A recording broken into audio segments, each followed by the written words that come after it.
Bye, Bob. What are you doing? Okay, so we're here back at the farm here.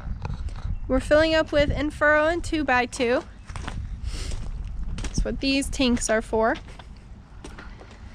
And we're gonna run this pump. And these are full of our stuff. As you can see, this one is attached to, is this 2x2 or in-furrow? That's your in-furrow. This is attached to our in-furrow, which is that far one there.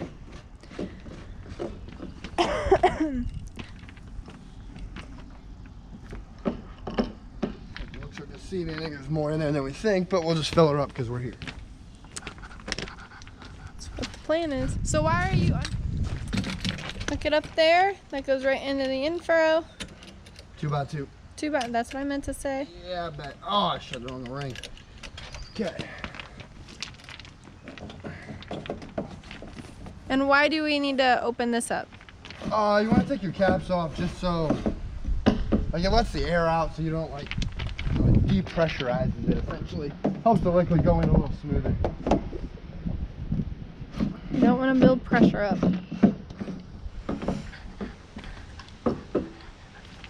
Alright. Turn her on.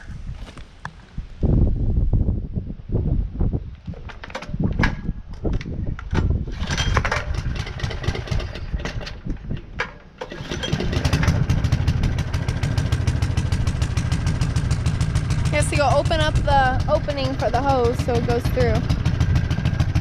This one I believe is already open.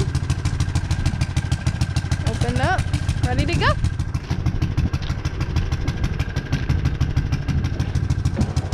And it's filling up.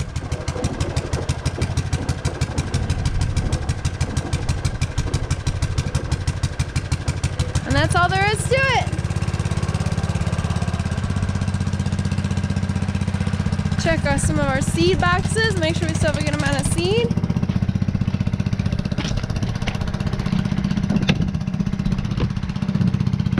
Yep, there's seed. Little baby corns. Now we wait and then we go back to the field. I'm getting a phone call, so you don't want to hold on. Hi, Farmer Tristan. He's in my earpiece, you can't talk to him. Oh. Hello? Gosh.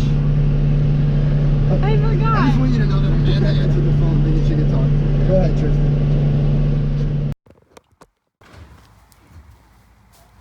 Okay guys, so I am at the barn at our home base here. It is a little after 10 and we have just finished beans. So we are gonna start switching over to corn. I personally have never done this. Nate is actually getting something right now from the office. And we're gonna switch over from soybeans to corn in our planter. So we have to switch out the seed plates and we have to switch the chemicals and all that kind of stuff. And we're gonna start doing that tonight, and then tomorrow whenever we get in, we're gonna have a really quick turnover and get ready for corn. So, let me show you a few things before Nate starts moving them around. So these are... Those are your corn plates. These ones? Yeah, that's your corn plate. So let me get it in the light here. So this is our corn plate. You can see this is where each little kernel will go in the plate. So the plate sits, let me show you what Nate's doing here. So this is the vacuum hose he just pulled off. I have really bad lighting right now. It's the worst. Turn your phone flashlight.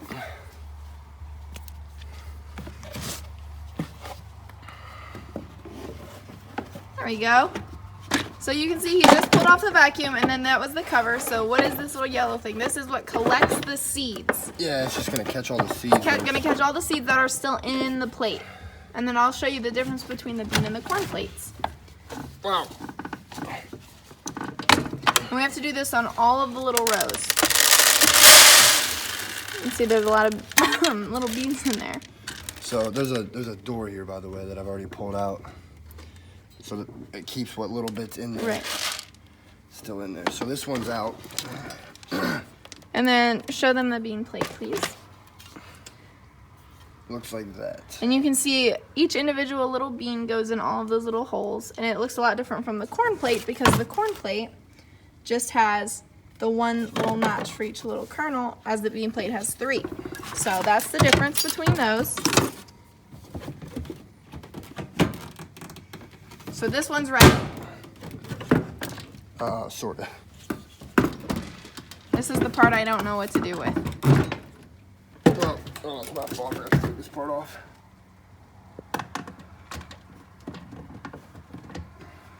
I'm recording this video on my phone, guys, because I left my camera at home.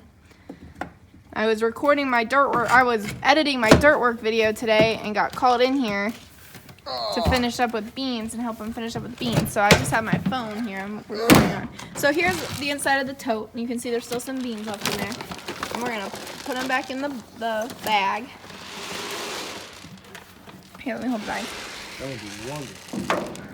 Yeah, let me just watch you and struggle.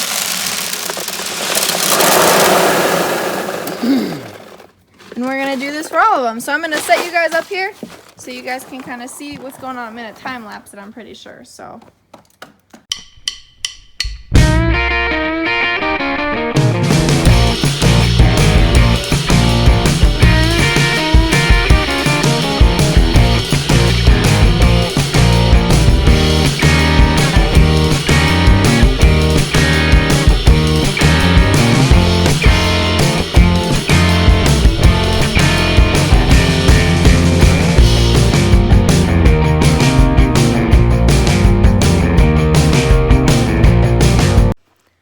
Well, that didn't take any time at all. That was quick and easy, right? No. That was painful. To you guys, it was quick and easy, but we had a lot of struggles throughout the time. But I finally got to change my first seed plate, and it was awesome. So, and what time is it now? Like 11 something? So it only took us an hour, 45 minutes. No, it took like 20 minutes. No, we were in here a little after 10. Okay, it's 10:40. Okay, well he said 11. That's 20 minutes earlier. So that actually was not that bad. So what's next, Captain? We're good to go from the seed boxes back now. Well, we gotta change the whole freaking front end. Now we have to change the front end. It's all kinds of little things to change. So we're gonna start with the chain over here. Alrighty.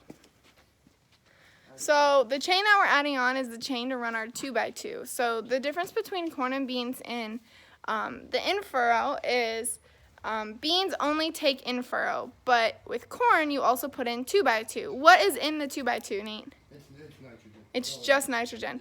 So corn takes a ton of nitrogen, so we want to give it as much as we can. You don't want to drown the corn, so... It's going to get it's going to get 17 gallons an acre, I think. 17 gallons an acre, so... No, I think that's right, though. 17 gallons an acre, but how many seeds are in an acre? How many? Corn seeds? Mm-hmm. 32. We plant about 32,000. So about 32,000 corn seeds per acre, and then you're spreading across that whole 32,000 seeds 17 gallons of nitrogen. So when you think about it in those terms, it's really not that much nitrogen per little corn kernel. If you give it too much nitrogen, it can either burn it and kill it, or it can just round it out, because it's also getting the in-furrow, which is on the side like we showed you in the beans. So it's getting a little more to drink than the beans did, but the beans don't need quite as much. They're a little more self-sufficient than corn. So that's what we're doing, and the chain runs the 2x2, which are these big tanks. One of these is 2x2 and 2 of them is in-furrow? 2 of them are 2x2, one's in-furrow. 2 of them is 2x2, 1 of them is in-furrow. Although they're all in-furrow at the moment. I need my rubber. So anyways, that's what we're doing. Here is the chain that we're adding on. And it will go, I don't want to drop it. It will go right here. I know you guys can't really see it because of this horrible lighting, but that's what we're doing right now. Guys, so I'm with Nate. Hi, son of a gun. And we're on a little baby road right now, and there's a car coming at us, so we have to find a way to pull over. I ain't got anywhere to go here, Jack, so you're going to have to... Sometimes people on the road, listen, to all of you who don't farm, whenever you're on a little... Get out of the way! when you're, Get out of the way! When you're on a little baby road, there's a really big truck tractor coming at you. Just move over, please. I'm in a 30,000-pound tractor with a 15-foot piece of equipment. You're not gonna win. It's hard to stop. That lady was 110. Would you be nice? Sorry, Anyways, Nate and I stopped and we got slushies. Sure. And now we're on our way to some of our off-farm fields to accelerate. Yo, we got a leak. What? Just a mild leak, though. Mild leak. Yeah, a mild leak. Yeah. They were good. We are going to the off-farm fields. Bob is now planting. And he's planting corn. We have about 30-ish acres of corn done and planted. And now we have accelerated everything on the home farm. So now we're heading off farm and we're going to go work on some of that. And that's the plan. I'm just keeping you guys updated. So